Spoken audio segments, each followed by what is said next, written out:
Hi, heart to heart speech channel. ಈಗ ನೀವು ನೋಡ್ತಾ ಇರೋದು ಒಂದು ಲಾಕರ್. ಈಗ USA ಅಮೆಝಾನ್ ಅವ್ರು ಏನ್ ಮಾಡ್ತಾರೆ, ಈ ತರ ಒಂದು ಲಾಕರ್ನಿ ಕಮ್ಯುನಿಟಿಗೆ ಇಟ್ಬಿಡ್ತಾರೆ. ಸೊ ಈಗ ನಾವೇನಾದ್ರೂ ಒಂದು ಆರ್ಡರ್ ಮಾಡ್ತೀವಿ ಅಂದ್ರೆ ನಮಗೆ ಒಂದು ಪಾಸ್ವರ್ಡ್ ಕೋಡ್ ವರ್ಡ್ ಕೊಡ್ತಾರೆ. ಸೊ ಆ ಪಾಸ್ವರ್ಡ್ ಇಟ್ಕೊಂಡು ಅಲ್ಲಿ ಹೋಗಿ ಫೀಡ್ ಮಾಡಿದ್ರೆ ನಮಗೆ ಕೊಟ್ಟಿರುವ ಲಾಕರ್ ಓಪನ್ ಆಗುತ್ತದೆ. ಸೊ ಅದ್ರೊಳಗಡೆ ನಮ್ಮ ಐಟಮ್ ಇರುತ್ತದೆ, ಆ ಐಟಮ್ನಿ ತಗೊಂಡ್ ಬಂದ್ಬಿಡ್ಬೋದು.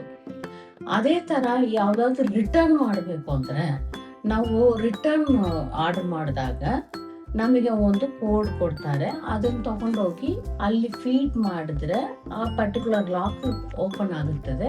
ಆ ಐಟಮ್ನಿ ನಾವು ಇಟ್ಬಿಟ್ಟು ಬಂದ್ಬಿಡ್ಬೋದು. ಸೊ ಅಮೆಝಾನ್ ಪೀಪಲ್ ಬಂದು ಕಲೆಕ್ಟ್ ಮಾಡ್ಕೊಂತಾರೆ ಅಥವಾ ಡೆಲಿವರಿ ಮಾಡ್ತಾರೆ. ಬಟ್ ಇಂಡಿಯಾದಲ್ಲಿ ನಮ್ಮ ತರ ವರ್ಕಿಂಗ್ ಲೇಡೀಸ್ಗೆ ತುಂಬಾ ಪ್ರಾಬ್ಲಮ್ ಆಗ್ತಿದೆ. ನಾವು ಡೆಲಿವರಿ ಆಗಲಿ ರಿಟರ್ನ್ ಪಿಕಪ್ ಆಗಲಿ ನಾವೇನ್ ಮಾಡಬೇಕು, ಅಕ್ಕಪಕ್ಕದವ್ರನ್ನ ನೇಬರ್ಸ್ನೆಲ್ಲ ಡಿಸ್ಟರ್ಬ್ ಮಾಡಬೇಕು. ಅವ್ರ ಹತ್ರ ಹೋಗ್ಬಿಟ್ಟು ರಿಕ್ವೆಸ್ಟ್ ಮಾಡ್ಕೋಬೇಕು, ಇದನ್ನ ಸ್ವಲ್ಪ ಇಟ್ಕೊಂತೀರಾ, ಸ್ವಲ್ಪ ಇದು ರಿಟರ್ನ್ ತಗೊಳಕ್ ಬರ್ತಾರೆ ಅಥವಾ ಡೆಲಿವರಿಗೆ ಬರ್ತಾರೆ. ಸೊ ಆ ಟೈಮಲ್ಲಿ ಅವರು ಡೆಲಿವರಿ ಕೊಡುವಾಗ ಅವ್ರಿಗೆ ಕಾಲ್ ಮಾಡ್ತಾರೆ ನಮಗೆ. ಆ ಟೈಮಲ್ಲಿ ನಾವು ಮೀಟಿಂಗ್ಸು ಅದು ಇದು ಅಂತ ನಾವು ಬ್ಯುಸಿ ಆಗಿರ್ತೀವಿ. ಸೊ ಡೆಲಿವರಿ ವಾಪಸ್ ಹೋಗ್ಬಿಡತ್ತೆ. ಸೊ ಇದೆಲ್ಲ ಅವಾಯ್ಡ್ ಮಾಡಬೇಕು ಅಂದ್ರೆ ನಮ್ಮೂರಲ್ಲ ಒಂದು ಲಾಕರ್ ಫೆಸಿಲಿಟಿ ಇದ್ರೆ ಎಷ್ಟು ಚೆನ್ನಾಗಿರ್ತದೆ ಅಲ್ವಾ?